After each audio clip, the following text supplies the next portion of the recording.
Hey, tu t'es déjà demandé comment ça marche l'authentification sur un site web?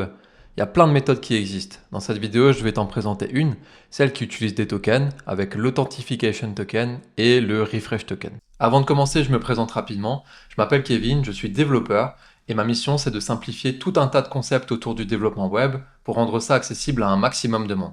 Si ça t'intéresse, n'oublie pas de t'abonner. Parlons de l'authentification. Admettons que j'arrive sur un site web, je vais devoir me connecter pour commencer à l'utiliser, et je vais donc faire une requête vers un serveur en envoyant mes identifiants, mon login, mon mot de passe. Là, comme j'envoie mes identifiants, le serveur sait qui je suis, il peut valider mon authentification, et donc il va pouvoir répondre à mes requêtes.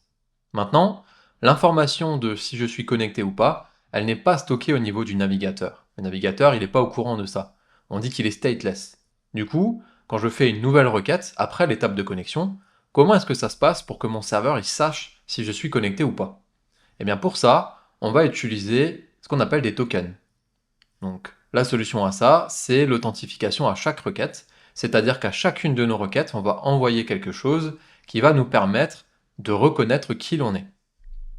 Et donc pour ça, on utilise des tokens, ça veut dire qu'au moment de la connexion, quand j'envoie mes identifiants, eh bien le serveur, ce qu'il va me renvoyer, c'est justement ces tokens-là.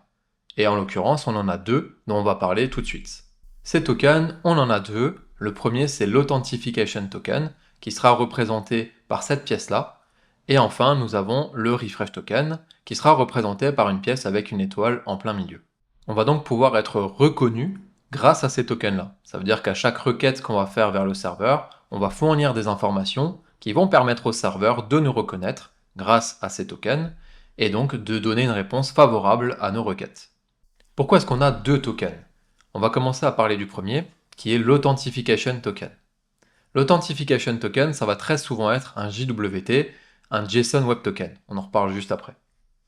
Il faut le voir un petit peu comme une espèce de carte d'identité temporaire qui va avoir une durée de vie assez courte, de l'ordre de quelques minutes, en général une quinzaine de minutes. Sur les prochaines slides, je vais le représenter avec cette carte d'identité avec un sablier dessus.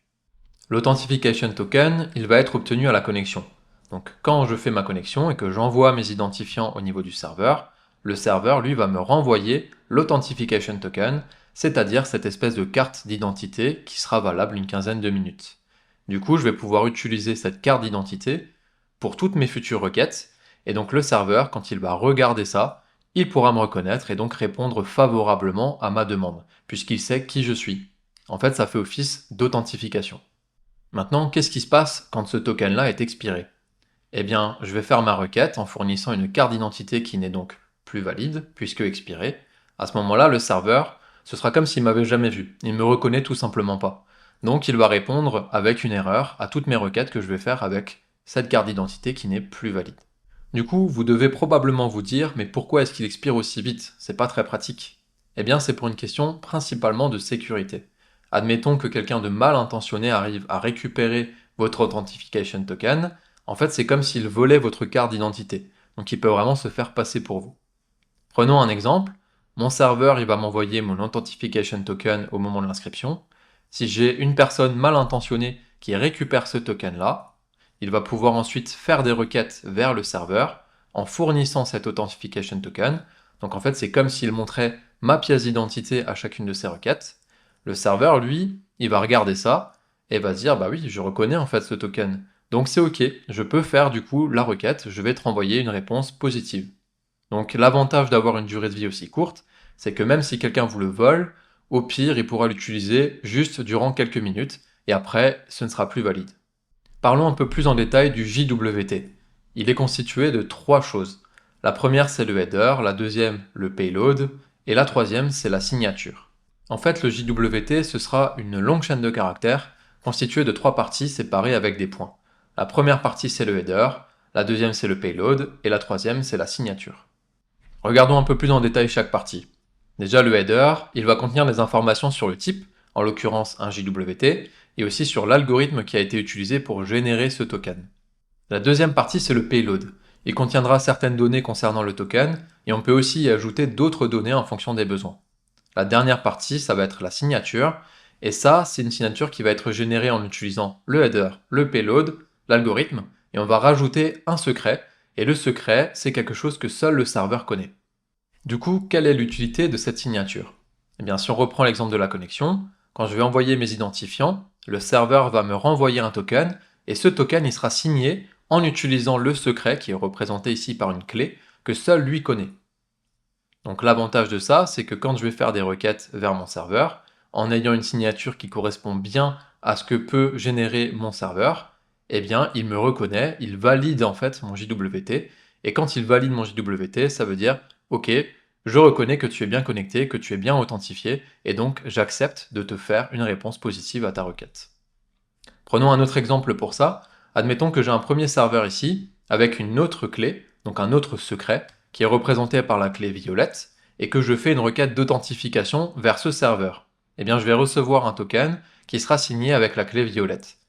Et si maintenant j'essaye d'utiliser ce token-là pour faire une requête vers un autre serveur, qui possède donc un secret différent, représenté avec la clé jaune qu'on a ici, eh bien, là, la signature ne correspondra plus, puisque le secret est différent.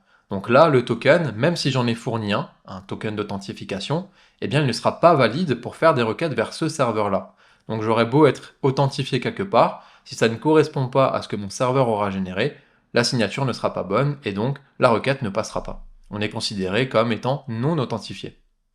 Et du coup, comment ça se passe? Est-ce qu'on doit se connecter toutes les 15 minutes pour avoir de nouveau un authentification token valide? La solution à ça, ça va être le refresh token. Le refresh token, son rôle, c'est d'obtenir un nouvel authentification token sans avoir besoin de se reconnecter. Donc souvent, le refresh token, on va le stocker côté navigateur dans les cookies. Ce refresh token, ça va souvent être une longue chaîne de caractères et il aura une durée de vie qui sera relativement longue mais pas infinie. Enfin, ce refresh token, on va aussi le stocker en base de données côté serveur.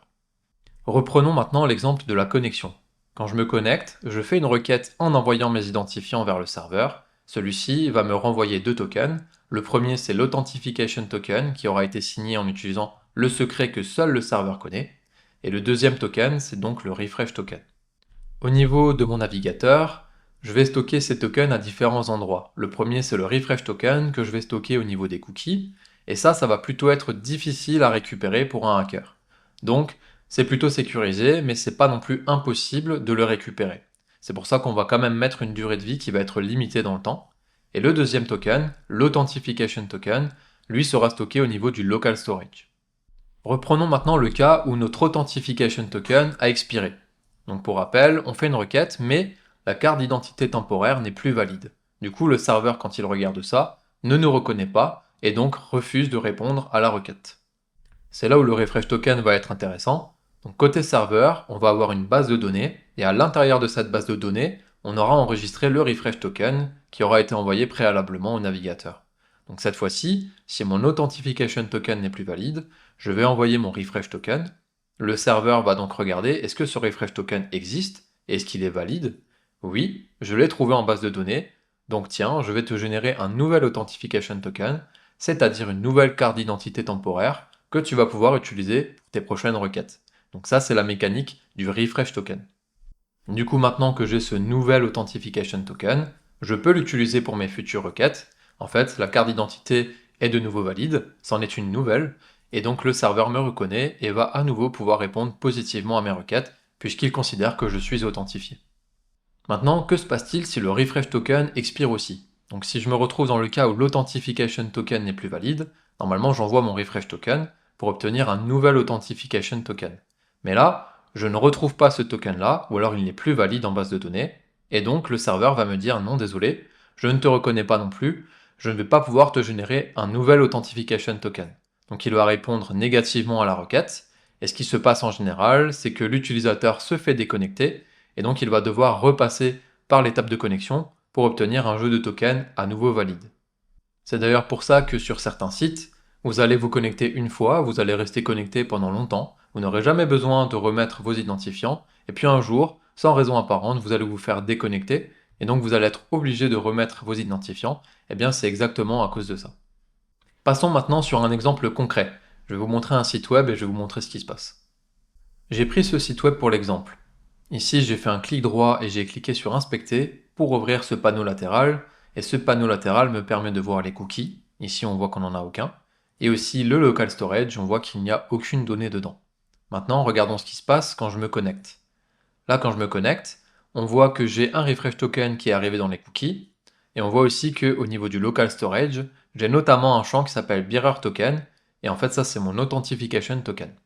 Maintenant, regardons ce qui se passe si je supprime mon authentification token, donc si je supprime ma carte d'identité.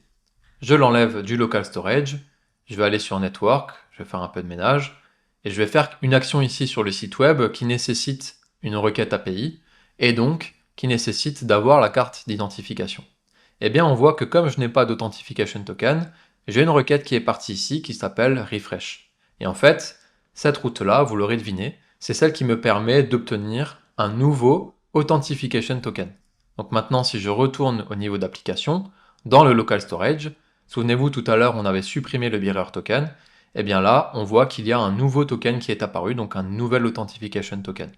Maintenant, si jamais je fais l'inverse, c'est-à-dire que je supprime ici mon cookie avec mon refresh token, mais que je garde l'authentification token, en fait ce qui va se passer, c'est que pendant une quinzaine de minutes, je pourrai continuer à utiliser le site web, puisque tant que lui est valide, en fait j'ai le droit d'utiliser le site, je suis authentifié. Par contre, au bout d'une quinzaine de minutes, celui-ci ne sera plus valide, et donc je vais me faire déconnecter, et je vais devoir me reconnecter pour avoir un nouveau jeu de tokens. Le dernier cas de figure, c'est que se passe-t-il si jamais je supprime les deux? Eh bien, je vais aller ici supprimer le refresh token, et je vais ici supprimer mon authentification token. Donc là, j'ai plus aucun token du tout, et je vais faire une action qui nécessite de refaire un appel API, et là, vous voyez que je viens d'être déconnecté.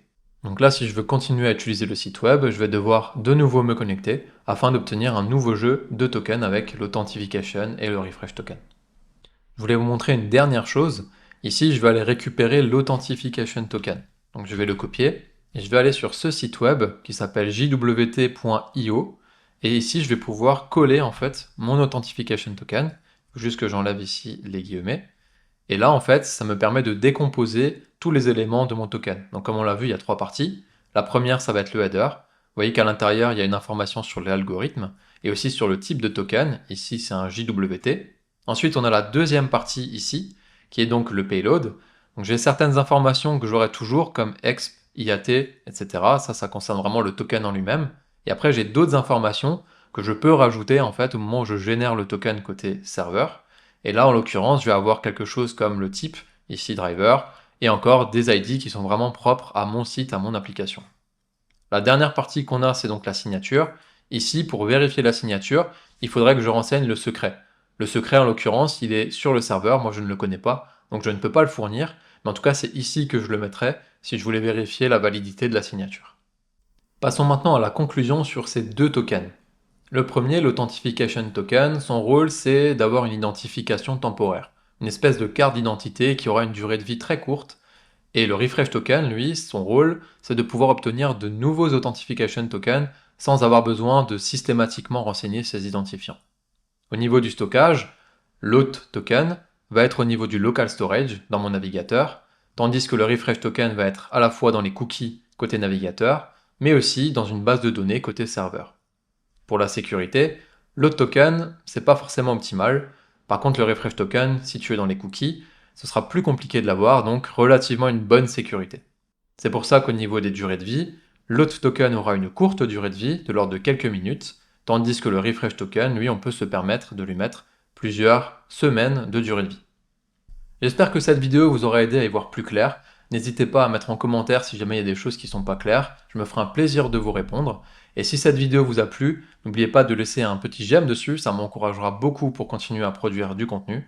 Et aussi n'oubliez pas de vous abonner pour suivre toutes les futures vidéos. À la prochaine, salut!